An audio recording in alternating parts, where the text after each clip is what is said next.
So hello everyone, आज हम लोग लेने वाले एफ का बिजनेस कम्युनिकेशन का लेक्चर नंबर 7, जिसका आज का जो हमारा टॉपिक है वो है हमारा जो यूनिट 2 है बैरियर टू कम्युनिकेशन का हाउ टू ओवरकम बैरियर्स का पार्ट 1 लेक्चर। ठीक है, अब देखो इसके अंदर हम लोग को पढ़ना क्या है कि देखो अभी तक हमने क्या पढ़ा है कि देखो इस टोटल चैप्टर के अंदर हमने सिर्फ एक ही चीज़ जानी है कि देखो कम्युनिकेशन को रोकने के लिए अलग अलग तरीके के बैरियर्स होते हैं जो हमारी कम्युनिकेशन को मतलब बातचीत को कंप्लीट होने से रोकते हैं ना। मतलब अलग अलग तरीके की रुकावटें होती है जो रोकती है हमारी बातचीत को कंप्लीट होने से।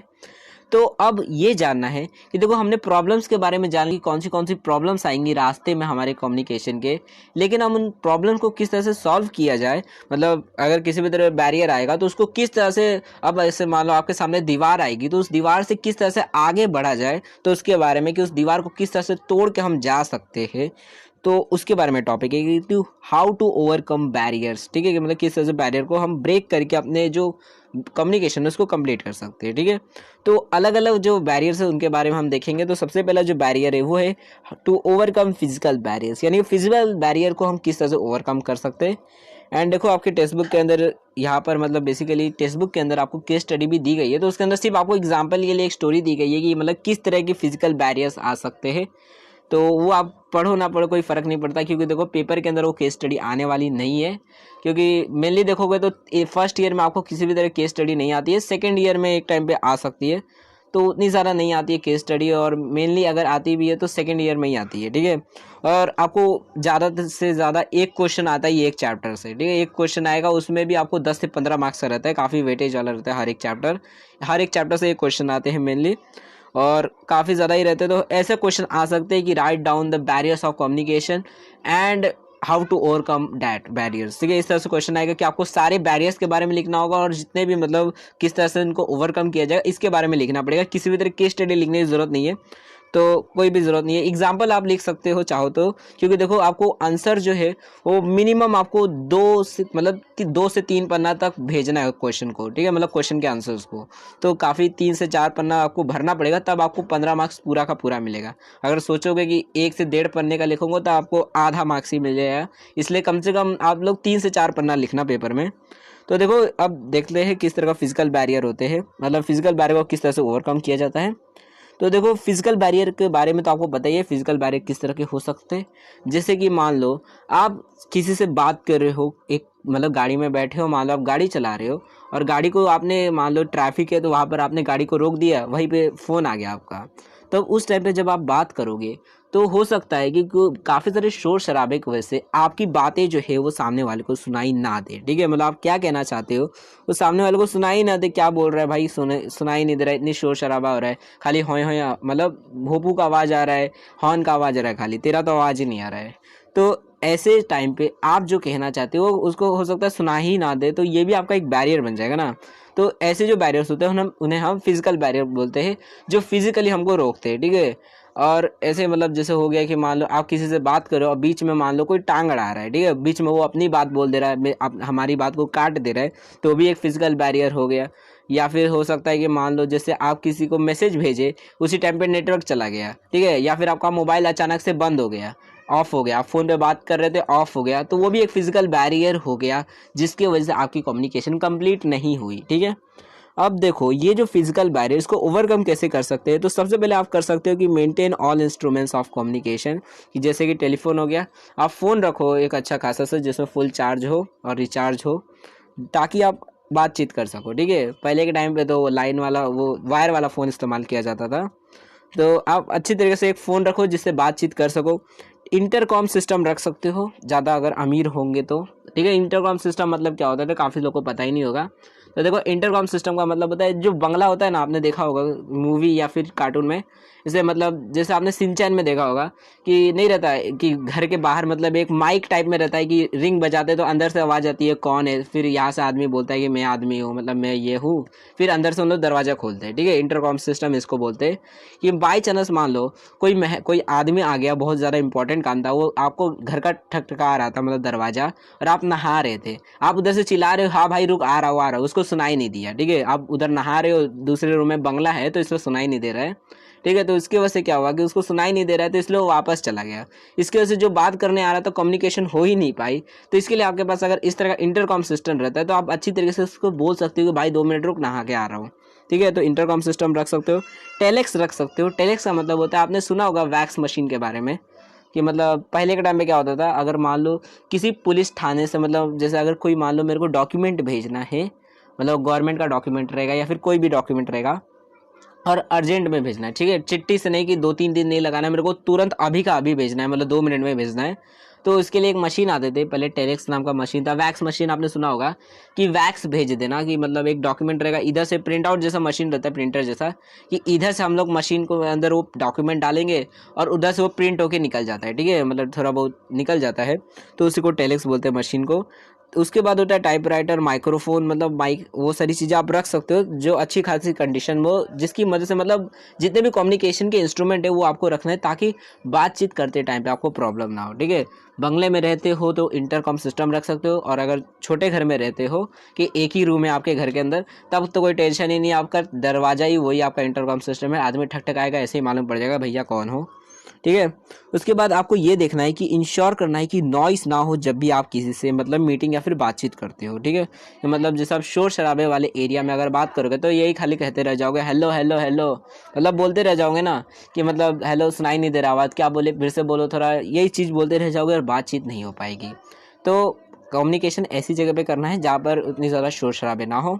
जैसे कि अगर जैसे अब कंपनी होती है, बड़ी बड़ी कंपनी होती है, तो उन लोग क्या करते हैं, उन लोग इससे बचने के लिए कि मतलब मीटिंग हो रही है और किसी भी तरह शोर शराबा ना सुनाई दे, हो सकता है मान लो अब लोहे की कंपनी है, उधर बाहर लोहा पीट रहे लोग, मतलब आवाज़ बहुत आ रही है, शोर शराबा आ रहा है, और अंदर बहुत इंपॉर्टेंट मीटिंग चल रही है। तो इसके लिए उन लोग क्या करते हैं कि साउंड प्रूफ मतलब रूम ले लेते हैं जहाँ पर अंदर आवाज़ नहीं जाती है। ठीक है। साउंड प्रूफ रूम रहता है कि बाहर की आवाज़ अंदर नहीं जाएगी और अंदर की बाहर आवाज़ जो है वो बाहर नहीं जाएगी, इस तरह के मतलब रूम रहते हैं। तो वो आप ले सकते हो, ज़्यादा पैसे है तो। नहीं तो गार्डन में बैठो, आराम शांति वाले एरिया में बैठो, या तो रूम से सबको भगा दो, मतलब इस तरह से, मतलब बेसिकली शांति माहौल में रहो जहाँ पर आपको एकदम रिलैक्स होके कोई भी शोर शराबा ना हो और शांति से आप लोग एक दूसरे से बातचीत कर सको। ठीक है। उसके बाद होता है to overcome physical distraction, try to prepare well written document which are clear, conscious and comprehensive. मतलब क्या, कि जैसे कि अगर मान लो आपने किसी को चिट्ठी लिख दी, ठीक है, मतलब आपने किसी को मान लो चिट्ठी लिखी है। अब चिट्ठी लिखते टाइम पे हो सकता है कि मतलब आप लिख रहे थे, थोड़ी बहुत आपसे इंक गिर गई उसके ऊपर, इसकी हो सकता है थोड़ी बहुत इंक गिर गई, आपने कुछ स्पेलिंग मिस्टेक कर दिया, हो सकता है कि आप लिख रहे थे राइटिंग बेकार थी, ऐसी काफ़ी सारी आपने गलतियाँ कर दी और आपने चिट्ठी को भेज दिया अपने दोस्त को। ठीक है। कि भैया मेरे बर्थडे पार्टी है, थोड़ा आ जाना। नहीं, पहले हम लोग 10वीं में ऐसे लेटर लिखते थे, मतलब फॉर्मल लेटर, कि मेरा बर्थडे पार्टी है तू आ जाना। तो मान लो आप रियल लाइफ में भी ऐसे चिट्ठी भेज रहे हो, तो हो सकता है आपका दोस्त उसको काफ़ी सारी चीज़ें समझना है, क्योंकि आपने इंक भी गिरा दिया, आपकी राइटिंग भी गंदी है, उसको कुछ वर्ड समझ ही नहीं आ रहे, तो अच्छी तरीके से समझ नहीं आ रहा है। तो इसके लिए क्या कर सकते हो, पहली बात अच्छी तरीके से लिखो, आराम आराम से लिखो, सारी राइटिंग को गंदा मत करो, शीट को मतलब जो भी आपका पेपर है उसको गंदा मत करो, एकदम क्लियर में लिखो ताकि उसको समझ आ जाए।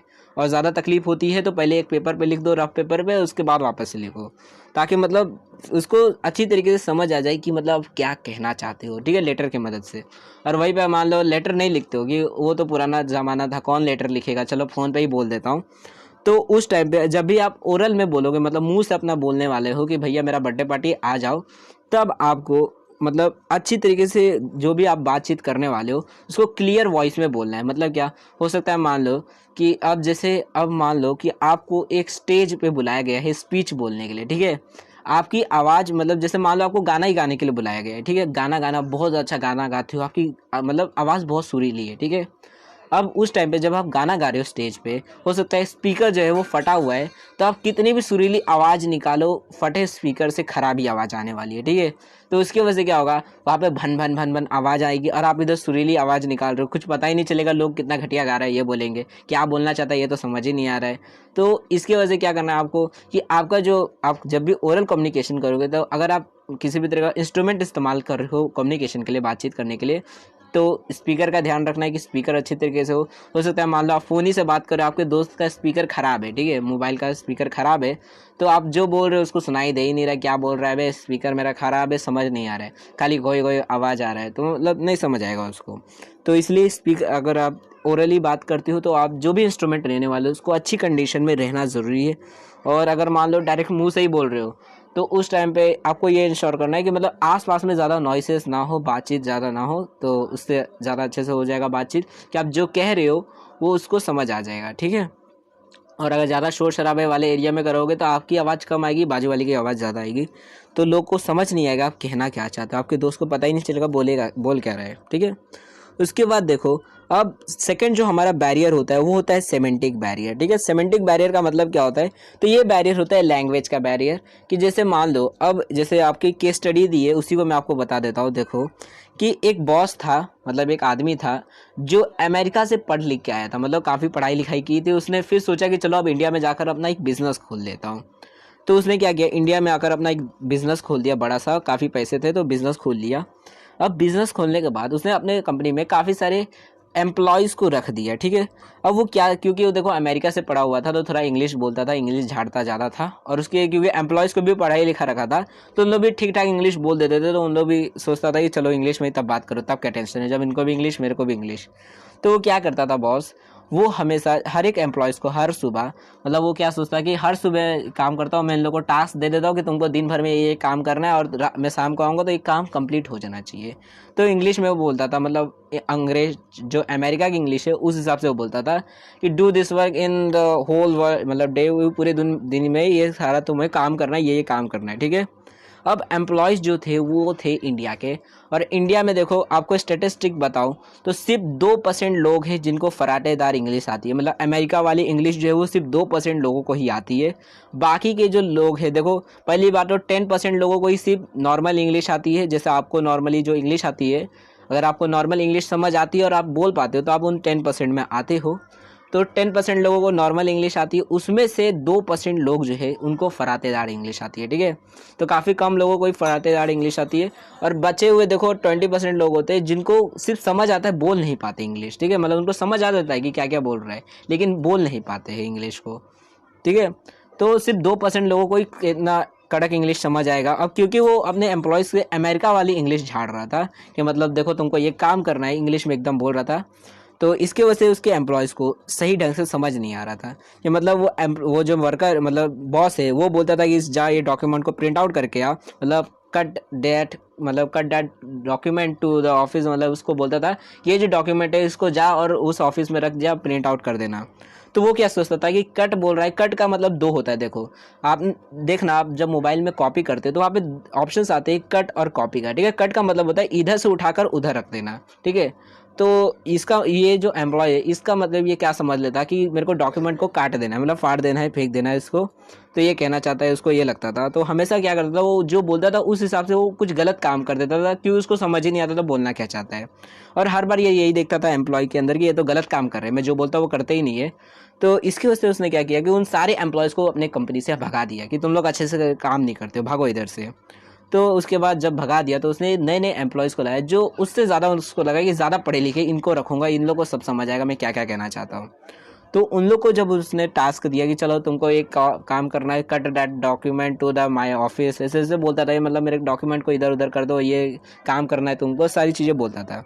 अब वो जो एम्प्लॉयज़ थे वो भी कुछ दिन तक ठीक ठाक मतलब थोड़ा बहुत कर रहे थे, लेकिन उन लोग में भी काफ़ी सारे ऐसे खराबियाँ दिख रही थी उसको कि ये भी मतलब वैसा ही लगभग काम कर रहे, कि ये भी जिस तरह मैं बोल रहा हूँ वो सारे काम नहीं कर रहे, इनको भी लगता है मेरे समझ ही नहीं आ रहा है मैं क्या बोल रहा हूँ, उन लोग करते ही नहीं जो जो बोलता हूँ। तो इसकी वजह से मतलब क्या समझ आता है देखो कि मतलब फिर उसने क्या किया कि अब वो टेंशन में आ गया कि ये क्या हो रहा है, सारे के सारे एम्प्लॉयज़ ही है क्या इंडिया के जो समझते ही नहीं है मैं क्या बोलना चाह रहा हूँ। तो इसलिए फिर उसने अपने एक दोस्त से बोला कि देख भाई, मैंने अपना बिजनेस खोला है और मैं जब भी अपने एम्प्लॉयज़ को काम देता हूँ तो उन लोगों को समझ ही नहीं आता, मैं बोलता हूँ कुछ और वो करते कुछ और है। तो उसका दोस्त जो वो बोलता है कि देख, इंडिया के अंदर ज़्यादातर लोगों को उतनी कड़क इंग्लिश नहीं आती और तू झाड़ता है अमेरिका की इंग्लिश, जिसकी वजह से उन लोगों को समझ ही नहीं आता तू कहना क्या चाहता है। और देखो अमेरिका की इंग्लिश में एक चीज़ रहती है कि देखो वहाँ पर काफ़ी ज़्यादा स्पीड में इंग्लिश बोलते हैं, ठीक है, काफ़ी फास्ट में इंग्लिश बोली जाती है अमेरिका की। आप चाहो तो वहाँ पे पोस्ट कार्ड भी देख सकते हो, चाहो तो जैसे एलोन मस्क के इंटरव्यू रहते या फिर और किसी अमेरिका के कोई रहेगा आदमी उसका इंटरव्यू आप देख सकते हो, बहुत ज़्यादा स्पीड में इंग्लिश बोलते हैं। तो पहली बात तो काफ़ी सारे वर्ड ही मिस हो जाते हैं, हमसे छूट जाते हैं, और थोड़ा बहुत भी ध्यान इधर हुआ तो काफ़ी सारे वर्ड्स छूट जाएंगे। कुछ वर्ड्स जो होते हैं काफ़ी सारे मतलब प्रोनाउंसिएशन उनके अलग रहते हैं, जैसे यहाँ पे व्हाट्सअप बोला जाता है तो वहाँ पे व्हाट्सअप बोला जाता है, तो हो सकता है वहाँ पर अलग चीज़ें आपको समझ आ जाए। काफ़ी सारे वर्ड्स जो रहते हैं जो स्पीड बोलने की वजह से हमको एक ही वर्ड लगते हैं लेकिन हो सकता है वो दो दो वर्ड हो, तो इसकी वजह से समझ नहीं आता सामने वाले हुआ देखो कि आप क्या कहना चाहते हो, इसलिए सिंपल इंग्लिश में बोलना है और स्लो में बोलना है। नाउ देखो, अब इसके जो पॉइंट्स है उसको देख लेते हैं। यहाँ पर आपको काफ़ी कम पॉइंट्स दिखते होंगे, तो देखो पेपर के अंदर आपको सारे पॉइंट्स लिखने की ज़्यादा ज़रूरत नहीं है, आप चाहो तो ओन से भी लिख सकते हो। तो यहाँ पर बस आपको समझाने के लिए यहाँ पर मैंने पॉइंट्स लिए। यहाँ पर आपको मैंने कुछ पॉइंट्स को अटैच भी कर दिया क्योंकि वो एक दूसरे से जुड़े हुए हैं, ठीक है। तो देखो फर्स्ट पॉइंट में क्या लिखा हुआ है कि देखो हमको ऐसे वर्ड्स का इस्तेमाल करना है, लैंग्वेजेस का इस्तेमाल करना है जो कॉन्क्रीट और स्पेसिफिक हो। मतलब क्या, देखो कॉन्क्रीट का मतलब होता है वो लैंग्वेज जो हमेशा सेम हो, मतलब उसका मतलब सेम हो। कि मतलब कुछ वर्ड्स होते हैं ना जिसका डबल मीनिंग होता है। अब जैसे सेक्स है, ठीक है, सेक्स का मतलब दो होता है, एक होता है जेंडर के लिए हम उसका इस्तेमाल करते हैं, और एक वो अलग चीज़ होती है जो आपको मालूम है उसके इस्तेमाल की जाती है, ठीक है। तो ऐसे वर्ड का इस्तेमाल नहीं करना है, नहीं तो सामने वाला गलत भी समझ सकता है। इसलिए लैंग्वेज कॉन्क्रीट होनी चाहिए जो जिसका एक ही मतलब होता हो, और स्पेसिफिक होनी चाहिए। मतलब जैसे मान लो इंडिया के अंदर अगर कोई चाइनीज़ आदमी आकर चाइनीज़ में बोलता है चिंग पोंग चू, तो उसमें नहीं समझ आएगा लोगों को क्या बोलना चाहता है भाई तू, मतलब लगेगा ये क्या बोल रहा है, कुछ समझ ही नहीं आ रहा है। लेकिन वहीं पे अगर मान लो इंडिया के अंदर आकर आप इंग्लिश में भी बात करोगे तो लोग एक टाइम पे समझ जाएंगे चलो क्या कहना चाहता है। एक दो आदमी मिल जाएगा पढ़े लिखे जो बता देंगे अच्छा ठीक है तू क्या बोल रहा है, ठीक है। और वहीं पे अगर इंडिया में हिंदी बोलते हो तो काम ही बन गया आपका, ठीक है। हिंदी में बोलोगे तो काम बन जाएगा, हर जगह आप बातचीत कर सकते हो। तो ऐसे लैंग्वेजेस का इस्तेमाल करना है जो उस एरिया में हर एक को मिनिमम आती हो, मतलब कम से कम सबको आती हो वो लैंग्वेज। और अगर नहीं भी आती है तो ऐसी लैंग्वेज का इस्तेमाल करना है जो कॉमन हो, जो सबको मतलब कॉमन हो सबके लिए, कि थोड़ी बहुत तो आ ही जाती है, समझ आ जाती है। अब जैसे तमिलनाडु में ये, तो तमिलनाडु में मोस्टली लोगों को हिंदी नहीं समझ आती, इंग्लिश समझ आती है। तो वहाँ पर जाकर आप चाहो तो इंग्लिश में बातचीत कर सकते हो, और अगर नहीं आती है इंग्लिश तब आप हिंदी में भी बोल सकते हो, ठीक है। ये नहीं कि जाकर वहाँ पे मराठी में बात करो, क्योंकि मराठी में बोलोगे तो एक आदमी को भी वहाँ पर नहीं समझेगा, ठीक है। लेकिन हिंदी में बोलोगे तो वहाँ पर एक दो मिल जाएंगे लोग जिनको हिंदी भी समझ आ जाती है, ठीक है। तो हिंदी में आप वहाँ पर जाकर बातचीत कर सकते हो, नहीं तो इंग्लिश में बात करो। तो ऐसे लैंग्वेज का इस्तेमाल करना है, और जोर्गन्स जो होते हैं उनका इस्तेमाल नहीं करना है, अवॉइड यूज़ ऑफ जोर्गन्स, ठीक है। जोर्गन का मतलब आपको वापस से रिवाइज करवा देता हूँ। देखो जोर्गन का मतलब होता है जो टेक्निकल वर्ड्स होते हैं, लैंग्वेज होती है। जैसे एक चार्टर अकाउंटेंट है, अब मान लो एक सब्जी वाला है, ठीक है। अब सब्जी वाला है, उसको एक चार्टर अकाउंटेंट बोल रहा है कि देख भाई तूने आज दिन भर में इतना रुपए की अर्निंग की है, इतना तेरा डेबिट हुआ, इतना तेरा क्रेडिट हुआ, ये तेरी लाइबिलिटी है, ये तेरा एसेट्स है, और ये तेरी total profit and loss account है। इस तरह से अगर बोलेगा तो उसको समझ ही नहीं आएगा भैया क्या तू डेबिट क्रेडिट बोल रहा है, क्या होता है लाइबिलिटी, क्या होता है एसेट, समझ ही नहीं उसको आएगा, क्योंकि वो है अनपढ़ गवार आदमी। लेकिन अगर वही मान लो अगर वो इस तरह से बोलता कि देखो भाई आज तुमने इतना रुपया कमाया है, इतना रुपया तुम्हारा खर्चा हो गया है, और तुम्हारे पास इतनी इतनी गाड़ी बंगला है, और तुमने मतलब तुम्हारे पास इतना खर्चा, मतलब बेसिकली कर्जा तुम्हारे ऊपर इतना है, इतना 1 लाख का कर्जा है तुम्हारे पास, और 1 लाख रुपया तुम्हारे बैंक में जमा हो गया है, तो इतना तुम्हारा टोटल मतलब प्रॉफिट और लॉस जितना भी हुआ ये लो तुम्हारा, ठीक है। अगर इस तरह से बोलता है तो एक टाइम वो समझ जाएगा अच्छा मेरा इतना खर्चा पानी लगा और इतना रुपया मैंने कमाया है, सीधा सीधा बता कितना रुपया मैंने कमाया है ये बता मेरे को, तब वो समझ सकता है एक आदमी। लेकिन अगर आप टेक्निकल वर्ड्स का इस्तेमाल करते हो, लैंग्वेज का इस्तेमाल करते हो, तो नहीं समझेगा। आप कोई साइंटिस्ट ही रहेगा, आपको बोलेगा CHL लेके आ, तो आपको पता ही नहीं चलेगा पहली बात तो CHL होता क्या है। तो इसलिए ऐसे वर्ड का इस्तेमाल नहीं करना है। जर्गन्स का इस्तेमाल सिर्फ ऐसे लोगों के साथ करना है जो उसी फील्ड में काम करते हो, नहीं तो नॉर्मल आपको लैंग्वेज का इस्तेमाल करना है। और आपको ये याद रखना है कि जब भी आप किसी से भी बात करते हो तो आपको सिंपल शॉर्ट लैंग्वेज में सेंटेंस में बातचीत करनी है, ठीक है।